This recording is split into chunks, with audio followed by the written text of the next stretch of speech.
Welcome back, guys, to game number 4 right here, right now in this PVT showing. And we are going to be into the darkness that is Nightshade yet again. I'm your caster Dax. And we are going to be seeing the same two players still do or die here for our Protoss. On the bottom right, we do have Kun, aka Malaysia's Ranger. And his opponent on that top left, it is going to be the Red Terran. That is a Prostitute, aka Thailand's StriKE.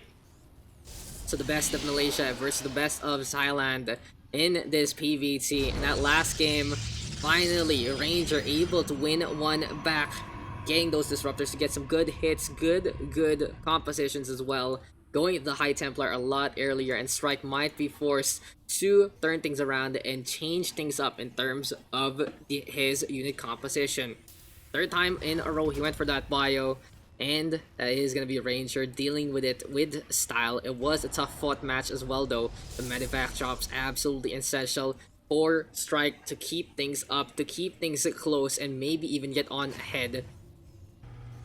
But still though, Ranger was absolutely potent in those engagements, and even forcing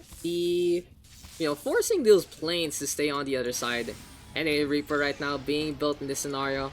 We do see Ranger though sending things off, gets a little more of that scouting information. In the meantime, StriKE of course wants to start things off pretty standard. And every single time you're playing against that Terran, you gotta put stuff in the way. You get this cliff, you put all your buildings in the way, and that Reaper cannot mess with your middle line anytime soon. Usually, you see this because of the fact that if the Reaper goes to the ramp, a unit is waiting there to get some hits, to go for the chase, especially if it's at a depth or even a stalker. But if they go for the cliff instead, decides to go up here, it is a path of least distance. And since usually most units only come from the ramp itself, the unit that Protoss has to run, has to give chase. And it does hamper a little bit on the economy of many Protoss players. But anyway, the Terran, how maps are built right now, it used to be very exploitable in previous maps. Now they do force certain spots to be the only ones utilized by Reapers in the first place.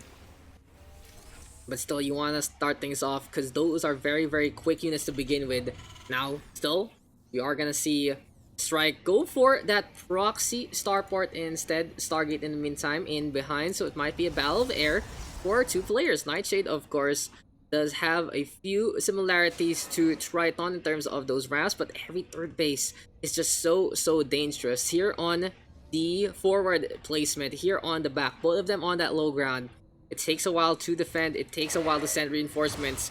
And Nacho right now being hampered at that lone SCV, trying to get some overtime done. Here we go though with a double Hellion opening, courtesy of StriKE. And I love the change up. I love that he's looking for another page on a different textbook. And still though, ooh, double gateways are gonna get scouted. Never mind though, StriKE forces the cancel because the Ranger will get exposed pretty early. So no shenanigans, no sir, says that Terran. In the meantime, the Protoss has to think things a little differently. Instead, onto that main base, we'll decide to seal some of the parts with some gateways just to make sure that Hellions or even Marines can't really cook up that middle line. Shield battery in behind as well with the Stargate already going for a second Oracle. And good timing here actually from Ranger. Spots out an opening, sees the Hellions down below, sees the Marauder, and nothing can deal with this Oracle right now. 5 SCVs go down, make that 6. Solid hit there onto the worker line. And with the dips out in front as well, this other Oracle gonna be potentially in a reinforcements role. Still though, medevac now. Gonna have 4 Hellions on the inside, dropping them to that high ground. Immediately spotted though by the Stalker. And this is gonna be Ranger on the horizon. He's just keeping every single part of this map, of his base rather, pretty much with vision. That pylon getting a little bit of the edge action, and into a Phoenix we go already. Medevac cannot get anything done, and this proxy starport having no dividends here for StriKE. Ranger looking so good at the start of this game. He's almost ×2, and he's more like 1.5 in terms of that worker count. And he's ahead in the army with that 2 base right now, looking to be more and more saturated. In the meantime, of course, Mules always keeping the Terran ahead. Absolute greed, courtesy of these mechanical units. Anyway, here comes the Protoss Armada. Finally, the Golden Armada might be flying in the skies of Nightshade. With mine, might get the hit. Oh, the Oracle gets blown up. The second one goes down. And we're loving the green perhaps, because that's going to be Oracle spraying all that load down below the natural. Having a taste of the Pulsar Beam and then some. Do the Juke potentially. Not sponsored by anyone right away. But this is potentially StriKE at a mental boom. He lost that third one, and sure, you can stay in one way. He's still feeling confident. He only lost one map. He can still go on for a next. But he is changing a lot of his playbook around, and it hasn't really worked out well for him besides those 2 successful kills on the Oracles. The StriKE right now needs to turn things up to 11 and look to seal the deal here on Nightshade, or we are going to go for a decider. Game number 5, will a reverse sweep be the answer in this scenario? Don't spoil yourselves with Wikipedia as the Chrono Boost right now onto the ground weapons as well as the Blink Stalker. Ranger really going for a tried and tested build in this scenario. Liberator though onto that middle line, gets a hit onto one. The gas. You gotta step on the gas tonight as 4 probes do go down there. And still, it's all about the pesky air units in this game. Both the Terran and the Protoss doing the same. And the probes are pulled to get the damage done. In the meantime, Cyclone going for lock on in. Can the Stalker get that hit? Yes, it does. We see a burning wreck that was the Cyclone out in front. So right now, this is really StriKE on the back foot. He is literally in behind in so many aspects, in more ways than one. Upgrade tab only has the concussive shot right now. The Marauders, of course, gonna get that extra slow. Into the stim pack we go, as well as that combat shield. But these upgrades are lagging a little behind because this has to be Ranger right now in such a good spot to go for a timing attack. The Blink is 7 seconds away from coming online. The Stalkers can get that extra mobility. Stalker, as well as a Sentry there. Garden Shield can be very important, as well as those force fields. And right now, the Adepts trying to be sent to the other side. Get that scouting information. Sees the bulk of Marines. And no dice. No, sir. I'm not going to go in there. Still, though, I believe the Widow Mine might be spotted as soon as they come up that ramp. It might be close here as the Liberator right now looking to get into mineral line late yet again. Ranger though having a big force in front.